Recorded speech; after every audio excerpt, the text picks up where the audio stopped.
Apa jadinya kalau timnas Indonesia kembali membuat geger Asia Tenggara? Kali ini bukan dari media lokal, tapi justru dari media Vietnam. Ya, kalian nggak salah dengar. Media Vietnam menyebut bahwa timnas Indonesia disebut-sebut akan menaturalisasi 3 pemain asal Eropa.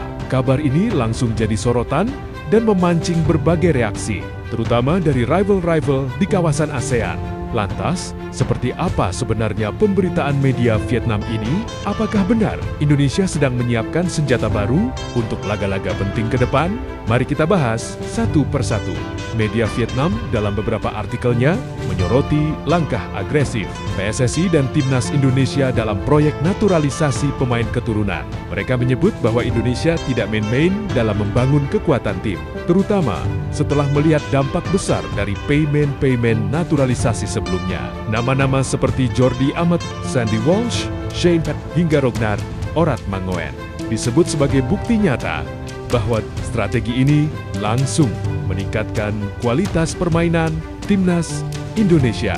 Nah, yang bikin heboh, media Vietnam mengklaim bahwa Indonesia masih menyiapkan 3 pemain Eropa tambahan yang berpotensi dinaturalisasi dalam waktu dekat. Menurut laporan mereka, ketiga pemain ini disebut-sebut bermain atau pernah bermain di kompetisi Eropa, memiliki darah keturunan Indonesia, dan dinilai bisa langsung memperkuat sektor-sektor krusial timnas.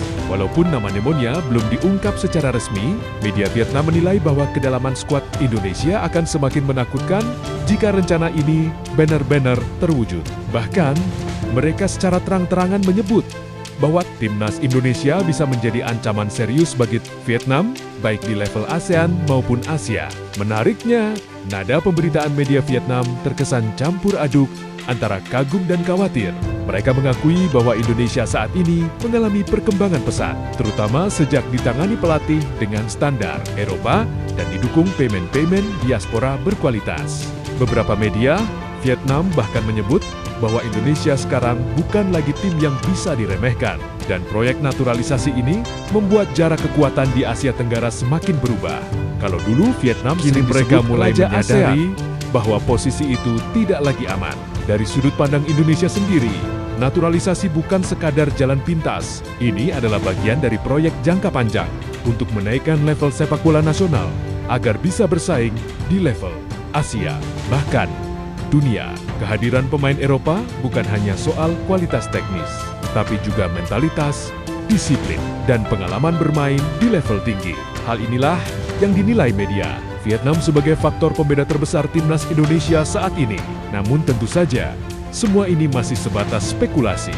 Belum ada pernyataan resmi dari PSSI terkait 3 pemain Eropa yang disebut media Vietnam tersebut. Tapi satu hal yang pasti, perhatian negara lain terhadap timnas Indonesia adalah bukti bahwa kita